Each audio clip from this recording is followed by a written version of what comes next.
পাটপারি করে চলাই হলো আমার জীবনের অর্জন। তাই তো নতুন ধান্দা নিয়ে এসেছি, বাইক বেচার গর্জন। 100 টাকা করে দিবেন যারা, বাইক পাবেন তারা। শেষ পর্যন্ত বাইক তো পাবেনই না, খাবেন উল্টা মারা। লোক দেখানোর জন্যই বলছি শুধু, যাবে এই টাকা মানবতার কাজে। মানবতার কথা বলেই আমার মতো অনেক মাদারবোর্ড এই সমাজে সাধু সাজে।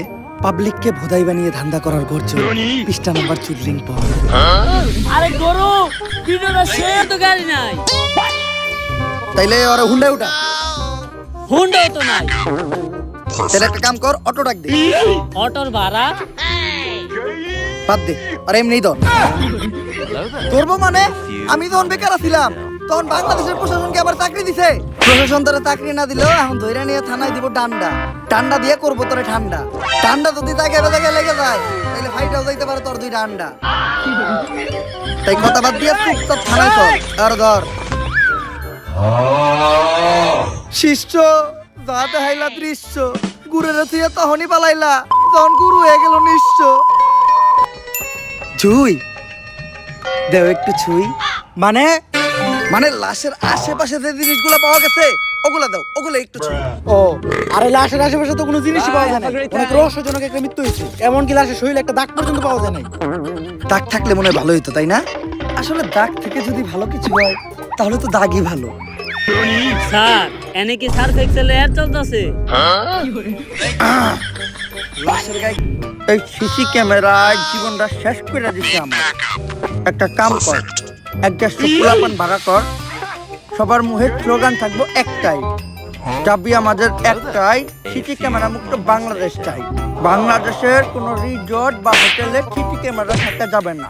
রিসর্ট বা হোটেল কি, বাংলাদেশের কোনো জায়গায় কোনো সিসি ক্যামেরা থাকা যাবে না। যে সিসি ক্যামেরা লাগাবে তার ডাইরেক্ট হওয়ার পরে যদি এত লুকি না করতে পারি। আরে পাজি নজরুল ভাই, এই কামটা তো আপনার আগে করে লাগছিল।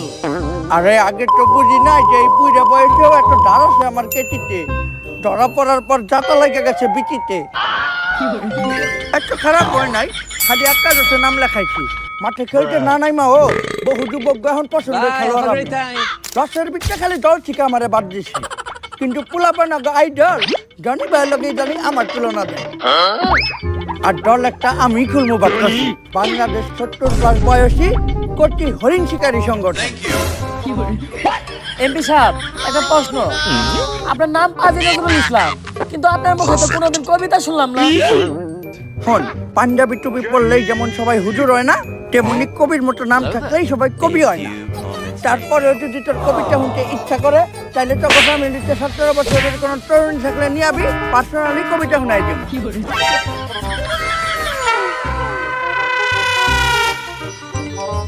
মাল লেখা যাবে? আরে এমপি সাহেব এটা খাই কথা মেয়ে রুজি আর বাবা আপনার কাছে আইতাছে। মেয়ে তো বুদ্ধি আছে, একদম পারফেক্ট মানুষের কাছে আইতাছে। এমপি সাহেব কিছু কওয়া লাগবে না, আগে কত তোমার বয়স কত? 17। 17 বছরের লগে আমার অন্যরকম মহব্বত। 17 বছরের তরুণীরা থাকে আমার মস্তিষ্কের ছোটে মনের জন্য।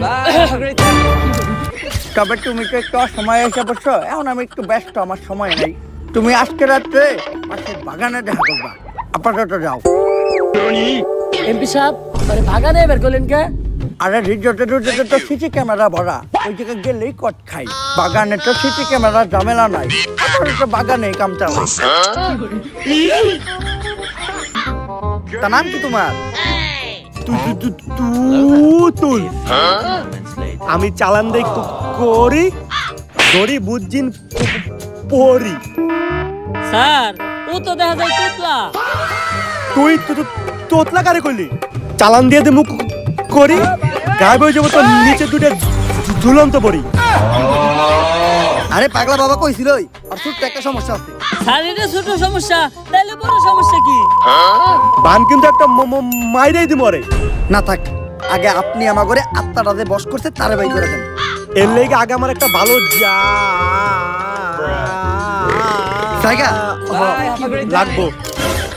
আচ্ছা চলেন। এই জায়গাটা ঠিক আছে, এখন আমি পরিচালন মালে আবার হ্যাং করছে, দিবেন? হ্যাঁ তেলে দেন।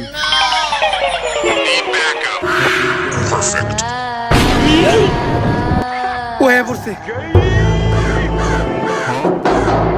ও তো এদিকে আইতাছে তুমি কি ভূত তাড়ানোর কোনো মন্ত্র জানো আরে ও হকই দিতে সময় লাগাইতাছে ও যতক্ষণে মন্ত্র কইবো ততক্ষণে তো ভূতাই আমাকে সুন্দিং করে যাইবো গা এই পাগলা বাবা যে ওরার থেকে বাঁচার লিগে একটা পানি বানাই দিছিল পানিটা বাই কর বোতল খালি কে পানি কই স্যার পিপাসা লাগছিল তাই পানি খেয়ে লাইছি।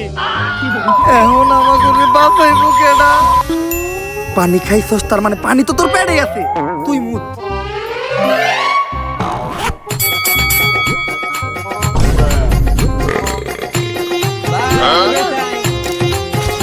আয় আয়